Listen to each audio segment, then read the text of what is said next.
اعوذ باللہ من الشیطان اللعین الرجیم بسم اللہ الرحمن الرحیم السلام علیکم ورحمۃ اللہ وبرکاتہ۔ محترم ناظرین، آپ جانتے ہیں کہ ماہ مبارک رمضان کے مخصوص مسائل کے بارے میں ہماری کلاس جاری ہے۔ آج ہم اگر کوئی شخص ماہ مبارک رمضان میں جان بوجھ کر عمدن روزے کو ترک کرے تو اس کی قضا اور کفارہ دونوں اس کے اوپر واجب ہوتا ہے، اور کفارے میں کیا کیا چیزیں واجب ہے وہ آپ ناظرین کی خدمت میں بیان کروں گا۔ اگر کوئی شخص عمدن روزے کو ترک کرے تو قضا کے علاوہ روزے کے کفارے کے طور پر 3 چیزوں میں سے ایک ضروری ہے۔ نمبر 1 ہے ایک غلام کو آزاد کرنا، یعنی پہلے زمانے میں غلام ہوا کرتا تھا اور ان میں سے ایک آزاد کرے تو قضا کے لیے کافی تھا۔ لیکن آج کے اس دور میں دنیا کے کسی بھی جگہ پر بھی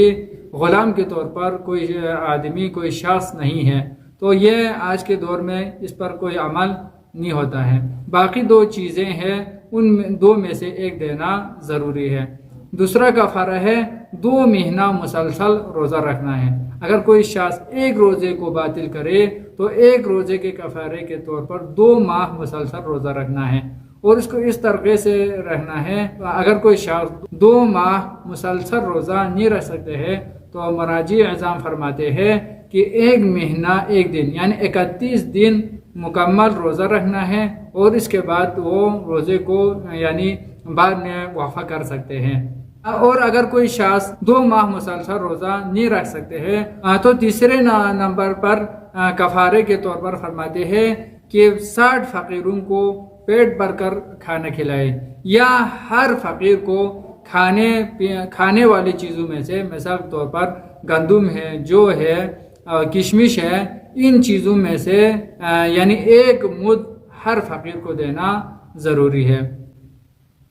آیت اللہ سیستانی رحمۃ اللہ علیہ فرماتے ہیں کہ ایک روزے کا تمام مد کسی ایک فقیر کو نہیں دے سکتے ہیں۔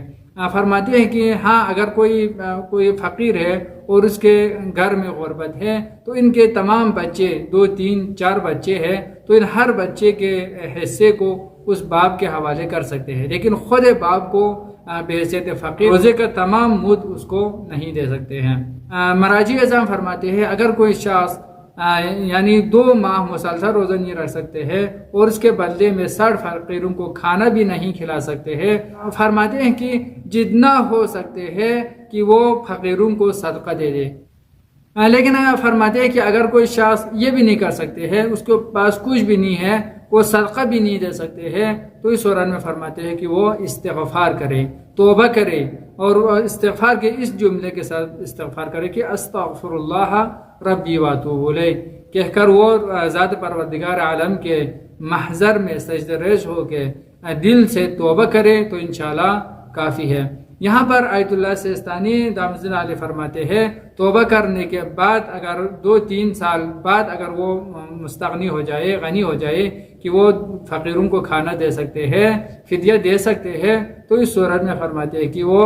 بعد میں دے دے۔ لیکن آیت اللہ خامنائی رحمۃ اللہ علیہ فرماتے ہیں کہ احتیاط مستحب ہے، بعد میں دینا واجب نہیں ہے۔ لیکن آیت اللہ مکارم شیرازی رحمۃ اللہ علیہ فرماتے ہیں کہ اگر توبہ کرنے کے بعد، استغفار کرنے کے بعد میں غنی بھی ہو جائے، اگر کفارہ دے بھی سکتے ہو، پھر بھی دینا واجب نہیں ہے، ضروری نہیں ہے۔